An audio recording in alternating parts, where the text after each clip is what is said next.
Queridos amigos, en este ciclo sobre la vida espiritual estamos viendo cuáles son los enemigos de la vida espiritual, de la vida del alma.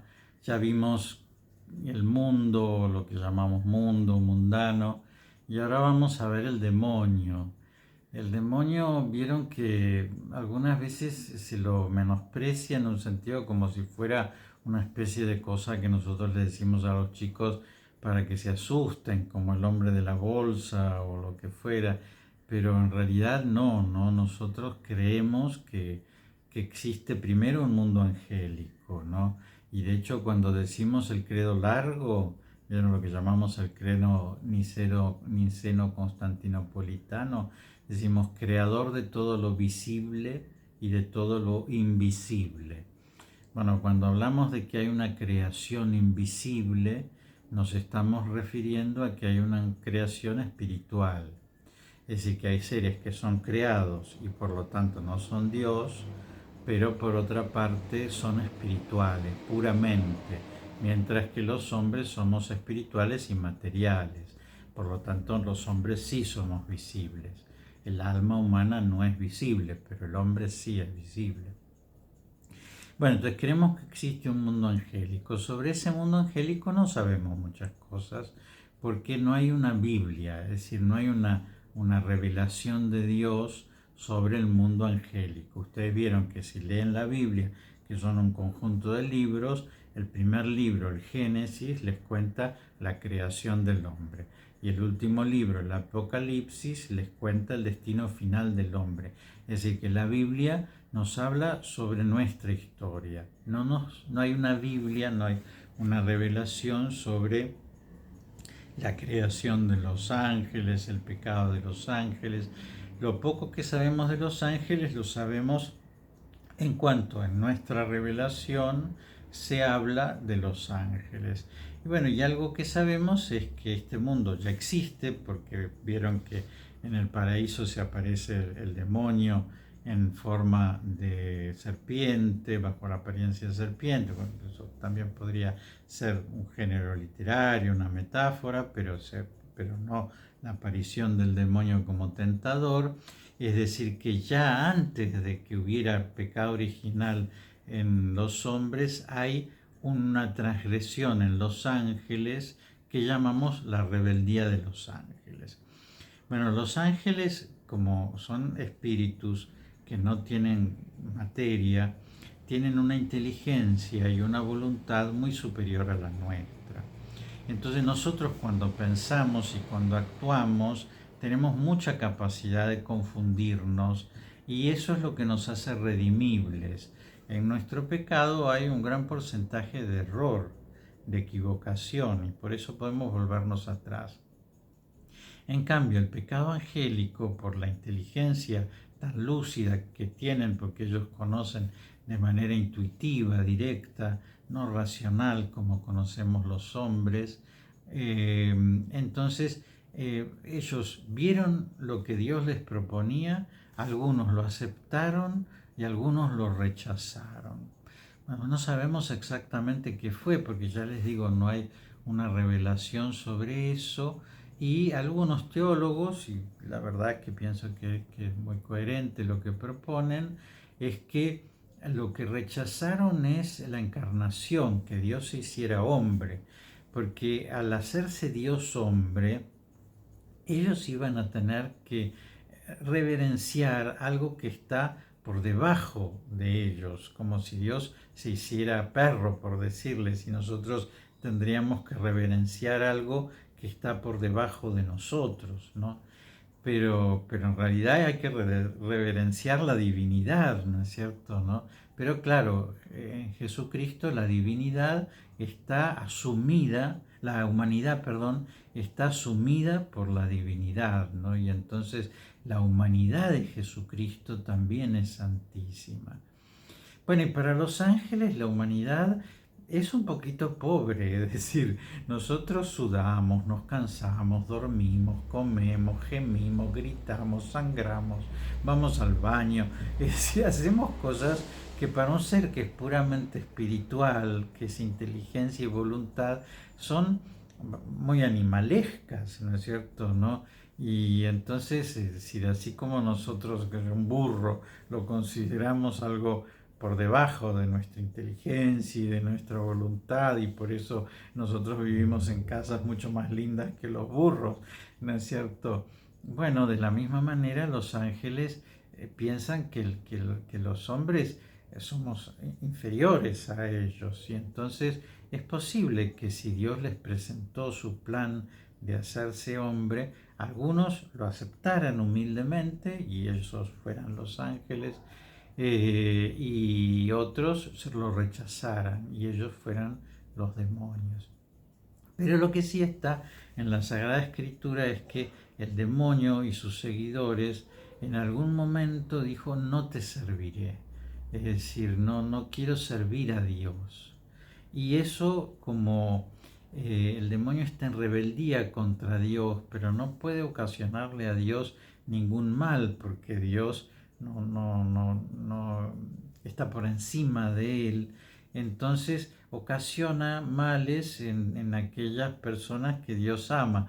Y ahí tendría que ver, ¿no es cierto?, con esto de que posiblemente Dios les mostró su amor por los hombres y su deseo de hacerse hombre, y entonces el demonio lo que se empeña es demostrarle a Dios que el hombre es un cerdito, ¿no es cierto? Que el hombre hace todas las chanchadas que, que, que podemos hacer. Bueno, y entonces, cuando hablamos del demonio, que hablamos de algo distinto del mundo, porque hablamos de alguien que es inteligente, mucho más inteligente que nosotros, y que es libre, tiene un plan que quiere actuar. Y además decimos que no es uno, sino que tiene seguidores. Y hay una estructura, ¿no es cierto?, entre los demonios que nos atacan con las tentaciones, con las obsesiones, con las posesiones, llegado el caso, bueno, como las fuimos viendo y como además hay videos particularmente sobre un ciclo que se llama Hablemos del Demonio y que toca todos estos temas, no me alargo, pero sí que crean que la iglesia cree en el demonio, ¿no es cierto? Es decir, no piensa que es una fábula ni una cosa que nos enseñaron como San Jorge luchando contra un dragón, ¿no es cierto?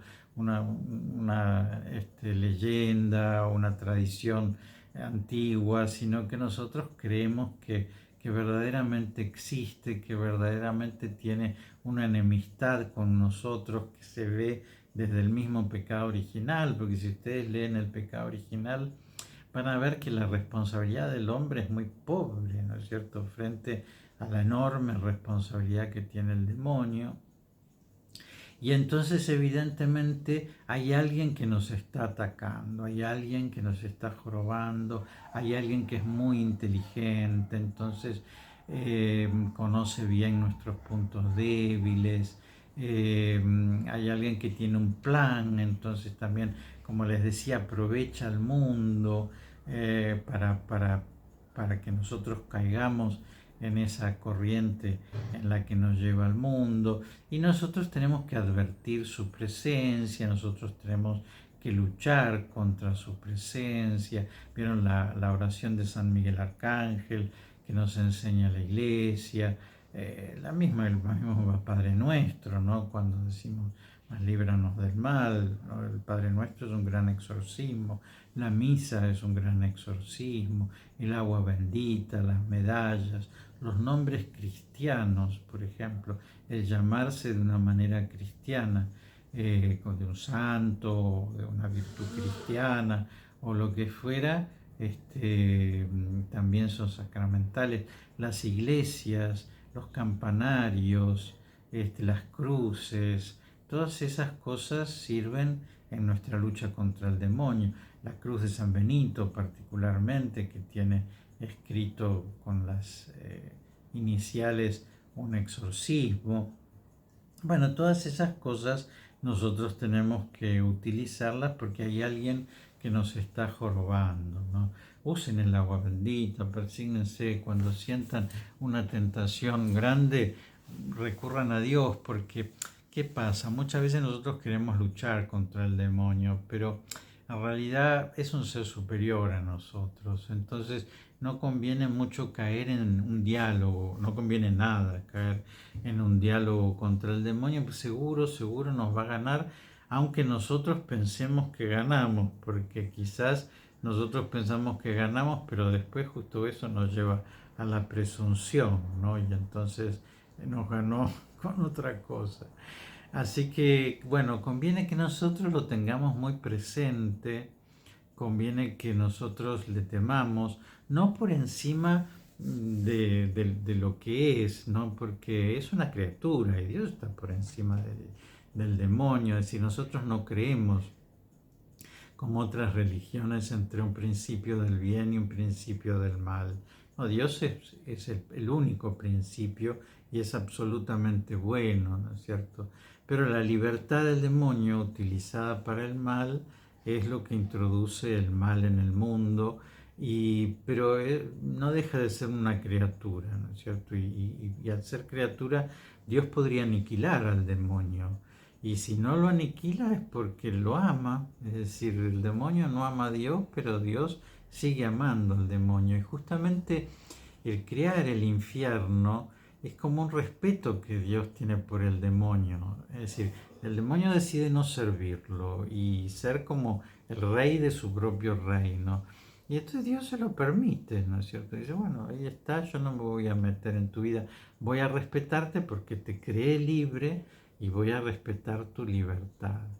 Pero como es Dios y está como muy por encima de las patrañas del demonio, bueno, se encarga de desarmar cada una de las cosas que el demonio hace.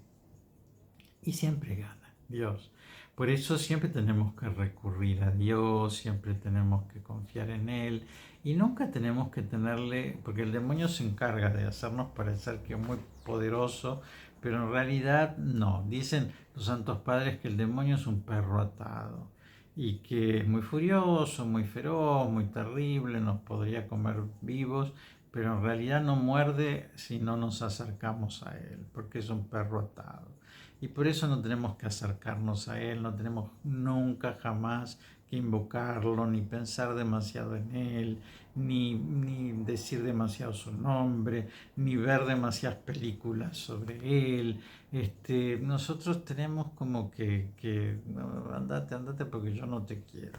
No es cierto, decir, porque vos no lo querés a Dios, ¿no? Y yo lo quiero a Dios. Y eso, sellarnos con la sangre de Cristo, ¿no? Es decir, guardarnos nosotros bajo la sangre de Cristo, que es poderosa, porque el demonio no odia la sangre de Cristo, que es una sangre salvadora, ¿no? El nombre de María, el demonio lo odia terriblemente, ¿no es cierto? Porque María podía pecar, fue creada sin pecado original, pero ella podía pecar porque estaba en la misma condición que Adán y Eva, y sin embargo no pecó nunca. Es decir, el demonio habrá tratado por mil formas de tentarla y no lo logró nunca jamás. Y por eso le tiene más rabia al demonio, a la Virgen, que a Jesús, porque de Jesús por lo menos tiene el respeto de que le ganó Dios, pero de la Virgen que le haya ganado una mujer, al demonio le parece una cosa pavorosa, ¿no es cierto? Así que pobre, la Virgen lo aplasta como nosotros la representamos aplastando la serpiente. Bueno, espero que todas estas cosas les sirvan como para cuidarse de esta acción del demonio que tantas veces quiere meterse en nuestras vidas y para saber defenderse de él. Les dejo la bendición, que Dios los bendiga y los proteja en el nombre del Padre y del Hijo y del Espíritu Santo.